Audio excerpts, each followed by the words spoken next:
দেহ কাঁডাল আনছে কালকে, কাঁচা কাঁডাল তরকারি খাইবো। আর হন দেহ কাঁডাল মধ্যে একদিনে কি অবস্থা হয়েছে। আমি কইছি মা এটা ফালাই দে, এটা কি বানাইবা, তরকারি মিষ্টি লাগবো। কই কি না পয়সা দিয়ে আনছে, এত কেলিগা ফালাই দিতাম কেলিগা, বড় লোকি চাইল কেলিগা। দেহ গুটি বাঁচাইছে আমার দিয়া, এই তরকারি বানাই বড়ি দিয়া। এই যে এনতিকা বাই করছি অল্প অল্প নরম হয়েছে, মিষ্টি তরকারি হইব। আমি কইতাছি বারবার তেল মশলা গ্যাস খায়া দেখলে পরে পরে কইও, আগে কইও না।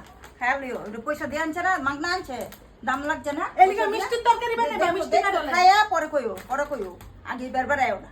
আগে খায়া দেখা লিও, পরে দেখ করি চার পাতা খায়া। আমি কোনোদিনও দেখি না কেউ এই যে গুটির তরকারি, এই যে কাঁডালের গুটির তরকারি খাইতে। আজকে দেখা লইও, আজকে দেখা খায়া জানি না, পরে দেখো। তেল মশলা নষ্ট করবা, গ্যাস নষ্ট করবা, তুমি আর কিছু না। তেল মশলা নষ্ট করবা। খাইতে তো পারবে না, মিষ্টি হইলে আমি একদম পাতাই লইতাম না। আমি আচ্ছা যখন খাইতে পারো তখন কমু না আমি।